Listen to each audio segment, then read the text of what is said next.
Hello everyone. In this video we are going to move on now from the math of current electricity into its most common form, and that is the basics of circuits or circuitry. So let's go ahead and get started. A circuit is nothing more than a continuous path on which electricity flows or electron flows. Okay, so over in this area you'll see a picture of a very basic circuit that has a battery, a switch, and a light bulb attached to it. Okay, so this would be a series circuit, and right now this particular circuit would be open because this switch is open. If it's closed, then the path of electrons can go out the negative end of the battery, all the way around the wires, through the light bulb, continuing on, and then back into the positive side of the battery. All right, so this is a basic circuit. And remember that a circuit is just a continuous path on which electricity can flow. All circuits require at least a bare minimum of three things. Some form of conductor. Remember, conductors allow electrons to pass through them. Most common forms of conductors in a circuit are just a simple wire. The most common wire or material that wires are made up of would be copper. Not because copper is the most efficient in allowing electricity or electrons to flow through, but mostly because it is highly efficient and it's really cheap. All right, so typically you'll see copper wires. An EMF source, so voltage, and from here on out I'm going to refer to it as voltage versus EMF. But remember, this battery is your EMF source, and it provides the voltage or force, the push of electrons, okay? How hard the electrons are going to leave and go through it, okay? With enough voltage, it can get through your skin and cause a lot of damage. Okay, other sources of voltage or EMFs would be a wall outlet. Obviously, 120 volts in a wall outlet are going to be a lot larger of a force, so a lot more voltage than your simple battery.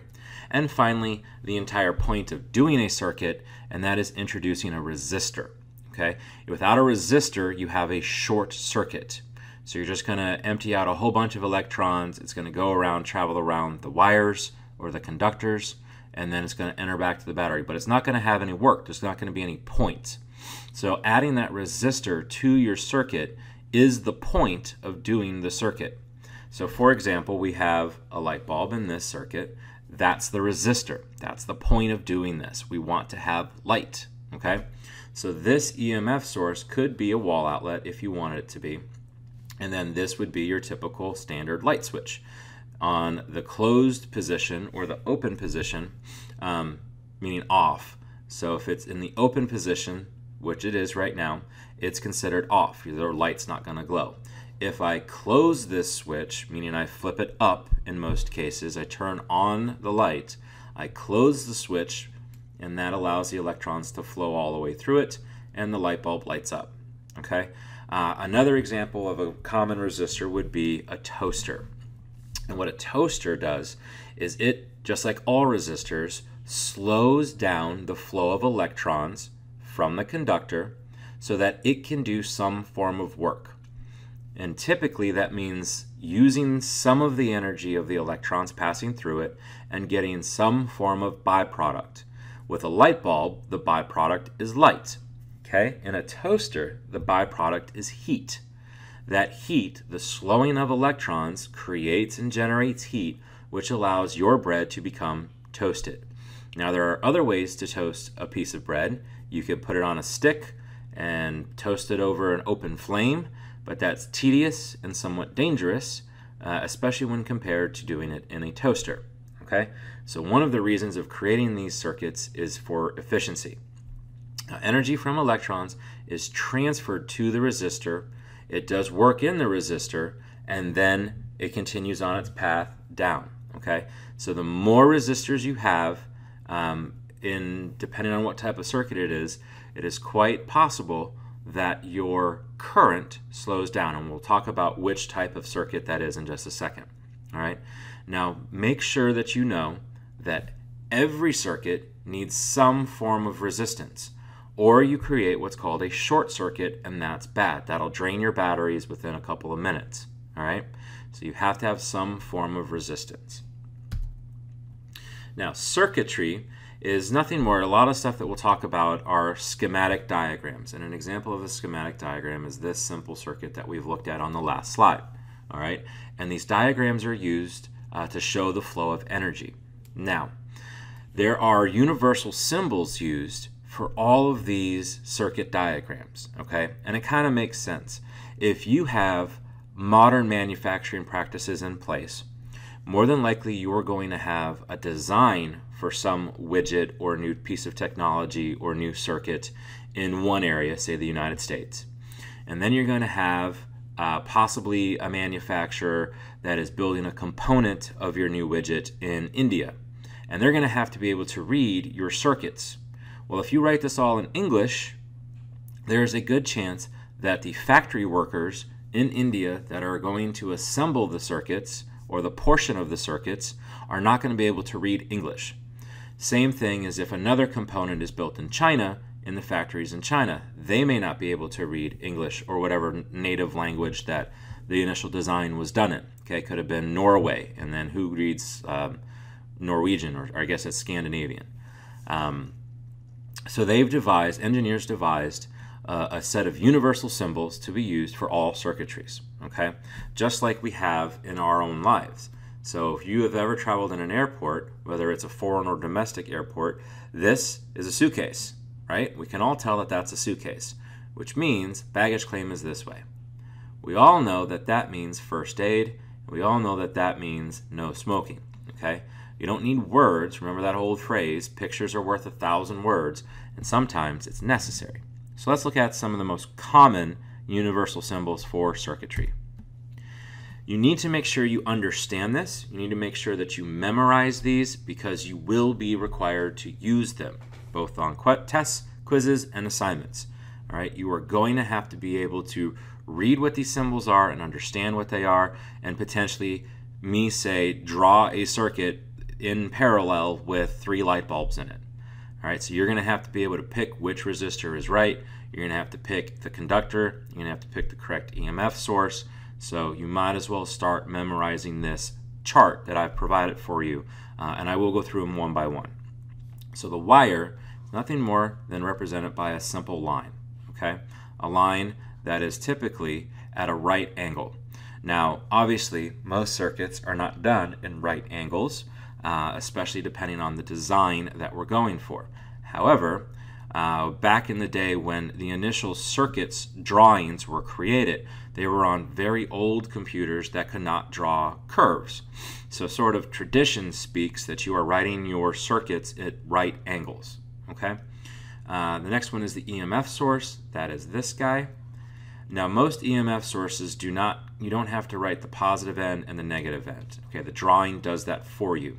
But I want it to leave them there to represent that the longer of the 2 lines represents the positive end and the shorter of the 2 lines represents the negative end. Now, the key component here is that it can be written next to each other like this, or it can be written on top of each other like that, but one line has to be longer than the other. And that's purposeful because it represents a positive end and a negative end. A switch is very simple. It's down here. A switch is just like a wire, but now it looks like sort of a drawbridge. Okay, we've created some space between the 2 ends of the wires. And the easy way to draw it is to draw the 2 wires and then draw your open switch. Okay, and typically you will see switches in the open position on circuits because otherwise they just look like wires, right? Because if it's in a closed position, you're completing the wired circuit. Resistor. This is a generic resistor, so if you'll see a bunch of squiggly lines like this, that means we haven't specified what kind of resistor it is. But this could be a curling iron or a flat iron or a lamp, or I guess not lamp because that would be a light bulb, a toaster oven, a blender, any generic resistor that doesn't have a specific symbol for it. A light bulb is not a generic one. It has its own special thing. It's a wire with a little loop-de-loop in it. You can either draw it inside the circle like this one, that's fine, or you can draw it without the circle, that's also fine. So either this way, or if it's on a wire, drawing a little loop-de-loop and then continuing on the wire. And this little loop-de-loop thing will signify the light bulb. An ammeter. An ammeter is a device that measures current, or the speed of electrons, all right? And an ammeter is nothing more than a circle with a big A in it, representing ammeter, okay? Voltmeter is a voltage meter, makes sense. That measures the amount of force the electrons are causing, and that is just simply represented with a V with a circle around it, just like the ammeter is A with a circle around it. A motor is, not shockingly, an M with a circle around it.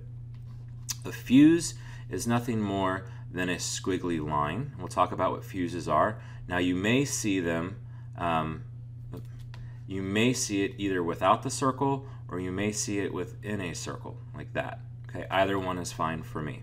So you can either draw it circle, wire, wire, and then a fuse. Okay? And then finally a circuit breaker is just a circle with an X, and that's a circuit breaker. All right? So those are the symbols that you need to make sure you understand and memorize. Now, there are two main types of circuits, and you want to make sure that we'll be talking a lot about them. Make sure you fully understand them. The first one that we talk about is a series circuit. And a series circuit is a circuit with two or more resistors in the same path of electrons. Okay? So that means my battery is going out the negative end, or the electrons are going out the negative end of the battery. They travel down the same wire, okay, till we meet a resistor. In this case, it would be a light bulb. Then another wire connects one light bulb to another. Another wire connects another light bulb to another. Another wire connects the light bulb to the positive end of the battery, completing the circuit. Okay? So in this case, we have one wire going from the negative end to the light bulb, two wires going from light bulb to light bulb, three wires going from this light bulb to this light bulb, and four wires going back to the battery. All right? And that's important. You understand how to calculate or how to add up the number of wires. So it's one wire going from the negative end to each of these in series. Now, this is similar to a whole big crowd trying to come out of one tiny door. All right? There's going to be some clogging there. There's going to be a restriction of traffic flow. So that means the more things, the more resistors you put in series, the slower the electrons are going to go. So in other words, if you increase the resistance, you add more and more light bulbs, or you add more and more resistors, so the resistance is increased, the flow of electrons, the speed of the electrons, otherwise known as the current, that's going to go down. Okay? And remember, we talked about this in the last class with Ohm's law. Resistance, okay, is R, and current is I, and they have an inverse relationship. All right? So if you increase resistance, you increase the number of resistors in series, the current or the speed of electrons is going to go down. All right? And the way that you see that in a circuit, especially if in a circuit like this where you're dealing with light bulbs, the light bulbs themselves will become dim. All right? This is another way to draw the exact same thing. This represents the battery. This is a resistor, so is this, and on down the line. Okay, so these are the other two light bulbs. Same number of wires, same exact circuit. The electrons are going to flow from the negative end, so one wire, two wire, three wire, four wire, and electrons are traveling in this direction. Okay? All right, so that is a series circuit. When you have one set of wires going, when you have one wires going from the negative end to the positive end through one or more resistors. Now, in the last class we talked about Ohm's law, which is voltage equals current times resistance, and we gave you total resistance. All right? In this next step, you may have to add up the different number of resistors to get total resistance. So as an example, let's say this resistor is 3 ohms. This resistor is 2 ohms, and this resistor is 5 ohms. What is the total resistance? Well, it's pretty simple. If it's a series circuit, all you do is add up the number of resistors, okay, what the resistance is, and that gives you total resistance. So in this case, it would be RT equals 3 plus 2 plus 5 equals 10 ohms. Pretty simple, right? Now let's say this was a 6-volt battery, okay, a 6-volt EMF source. My RT, which I just calculated, remember, was 10 ohms. My voltage is 6 volts, and I want to find the current. So remember, in the 5-point answer question, that's step 1. Step 2 is to list the formula that we're going to use. Step 3 is to place the numbers. So we've got 6 equals I times R. Step 4 is to work the problem. So that means, R was 10. So now to work the problem, I have 6 divided by 10 equals I times 10 divided by 10. These guys cancel out. I equals 6 divided by 10. And that is 0.6, obviously, equals 0.6 amps. Okay, and that is step 5. All right, hopefully that was pretty simple. If you're in a series circuit, you just add up the number of resistors to get total R, and then you just work your voltage, your Ohm's law problems like you would normally do. Let's try a different one. An American outlet has a 15 ohm hairdryer, a 12 ohm curling iron, and a 5 ohm nightlight connected in series. What is the current of this circuit?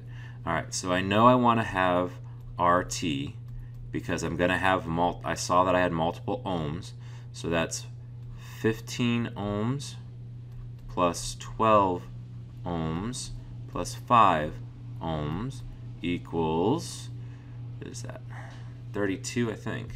Yeah, 32 ohms. All right, so that's R. I need to find current, that's what it's asking me for, and voltage. Where's my voltage? Okay, now voltage was not given to you as a number, and this is the first time that we're seeing that in a word problem. It is not the first time the last time you're going to see it.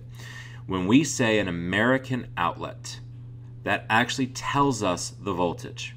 Okay, all American outlets are rated at 120 volts. All right. So that means my voltage is 120 volts. This is something you should star, you should memorize, just get it over with. American outlet's 120 volts. You will need to know that. If you don't know it, that's going to be a bad thing, okay? So make sure you know that American outlets have 120 volts. So here's my step 1. Step 2 is the formula, V equals IR. Step 3 is I place my numbers, so voltage is 120. I'm trying to find R. And I have 32 for resistance, divided by 32.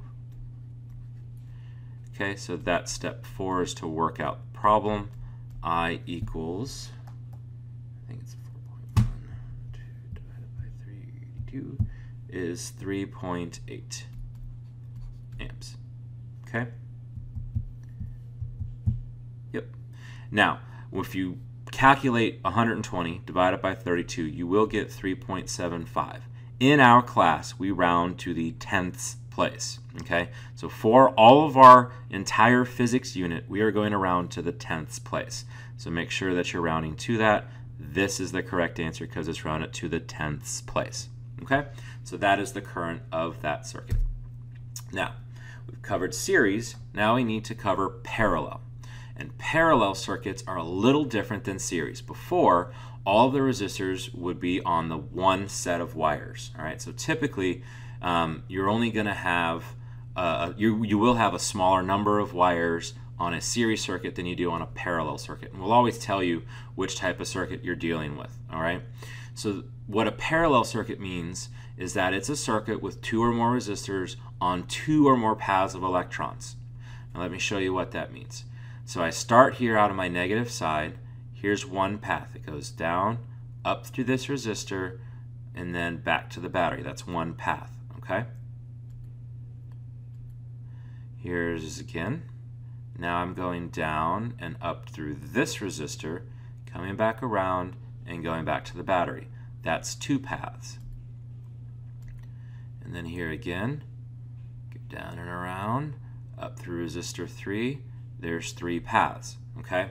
So remember, on a series circuit, we only had the one path. All the resistors were lined up, and we could only go on the one path.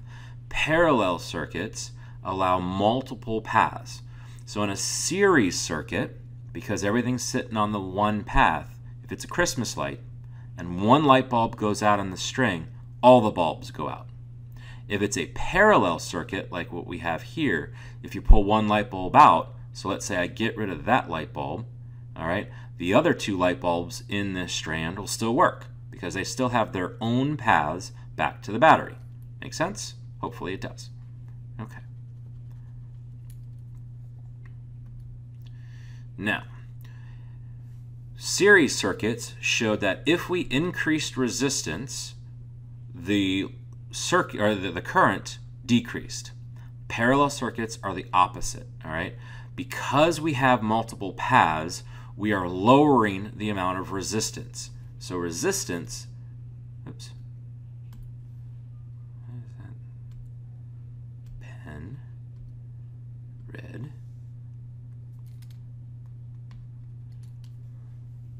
There we go. Okay. So sorry about that. Resistance decreases, our current increases. Now look, this is still an inverse relationship because current always has an inverse relationship to resistance. I always has an inverse relationship to R. But if we decrease the resistance because we're adding more paths back to the EMF source or the voltage source, we are increasing the current. So that means our light bulbs are going to stay bright. Okay? Now, last question before we move on to the next slide is, how many wires do I have in this particular circuit? So let's add them up. I have one wire that goes from here to this resistor, so that's 1. I have one wire that goes from here to the battery, that's 2. I have one wire that'll connect in series here, so that, oops, that's 3. And there's 4, and there's 5, and there's 6. Okay? So I've got, you basically, to add up the number of wires, you count the lines until you get to a resistor. All right? So I've got a line going here, here, resistor, so there's 1. A line going here, here, the battery, there's 2. This line is going to go here, here, here. I hit a resistor, 3. And then here, here, here, 4, and then again here 5, and here 6. Okay? Hopefully that makes sense. Now, how do you calculate total resistance in a parallel circuit?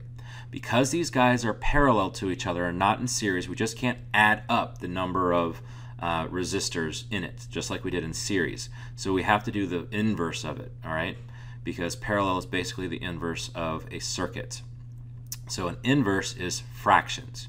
Now the key thing to fractions is that to add them, all the denominators have to be equal, all right?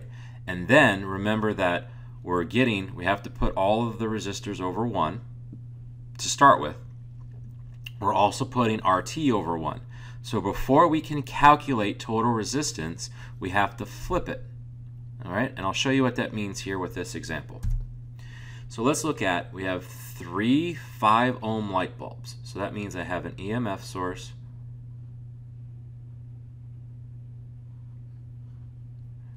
drawing's terrible.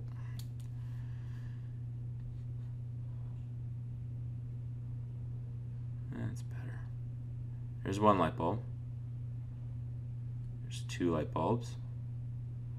That worked out better. And there's 3 light bulbs, okay? So I've got 5 ohms, 5 ohms, and 5 ohms. Make sense? All right, are connected in parallel to a 7-volt battery.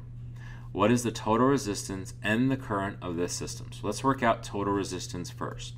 The formula here is 1 RT equals 1 over our first resistor has 5, our second resistor has 5,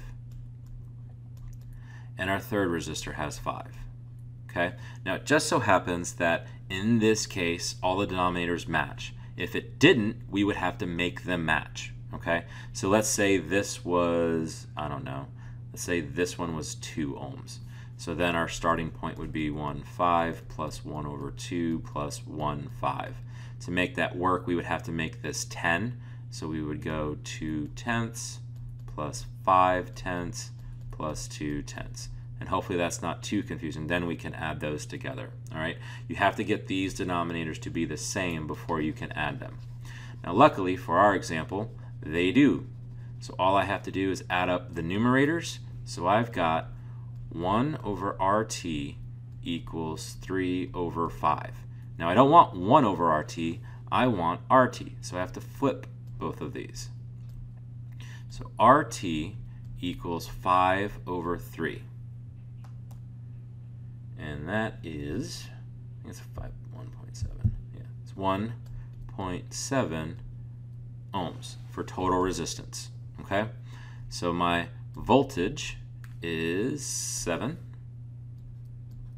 My total resistance is 1.7, and my current equals question mark. So volts equals I times R. Remember, this is step 1 of the 5-point process. This is step 2. Step 3 is 7 equals I times 1.7. Okay, 4 as you work it, so divide 1.7, 1.7, I equals whatever 7 divided by 1.7 is. That is 4.1 amps, and that's step 5. Okay, so hopefully you followed that. If you know how to add up fractions, you're good to go. This ain't that hard. If you don't know how to add up fractions, we're going to have some issues. So practice adding up different fractions. Let me know if you need extra help with it. Otherwise, it's the exact same process. We're going to tell you that the circuit is in parallel. Okay, we'll tell you what the resistance is, and you'll have to add those up. Remember that you're doing it as a fraction. Okay, and then it's just V equals IR, just like we've been doing. Now, the last thing, these next 3 slides are really just an introduction to what we're going to do in class. All right, so we have a circuit can either be open or closed. If it's open, that means we have a switch, and the switch is in the open position, which means the electrons cannot flow. This is in the off position.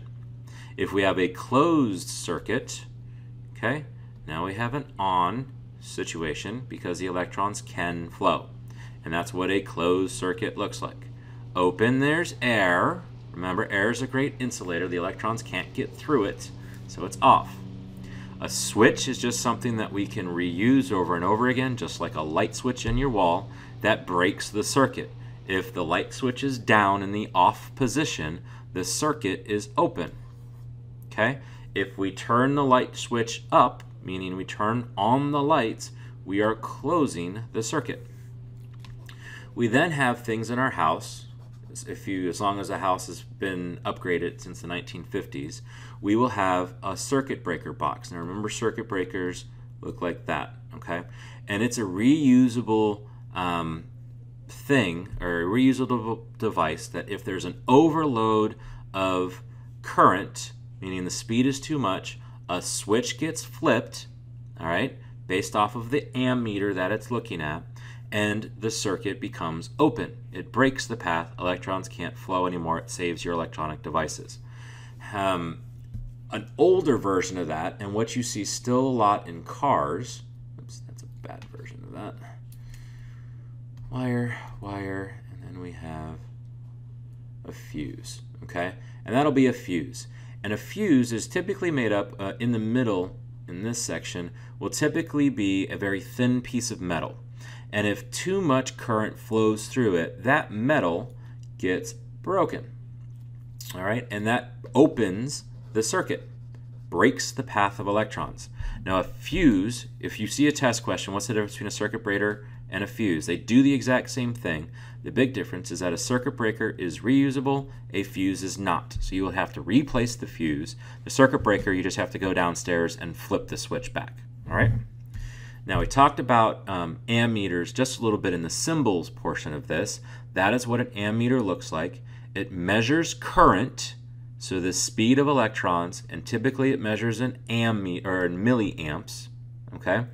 There is no resistance in a series, or in an ammeter. So if I'm going to connect it to a circuit, so remember a circle, if I did this, there would be no resistance in this circuit whatsoever. The electrons would flow in that direction. The battery would be dead in a couple of minutes because there is no resistance to slow down the electrons. This is a short circuit. So in this case, if I have an ammeter hooked up, I must make sure I have a resistor hooked up as well. Okay? So I want to make sure I have a resistor hooked up, otherwise it's a short circuit. Ammeters must always be connected in series, cannot be done in parallel. A voltmeter measures the force of the voltage or the amount of the voltage. Typically it's measured in volts. It can be measured in millivolts depending on it.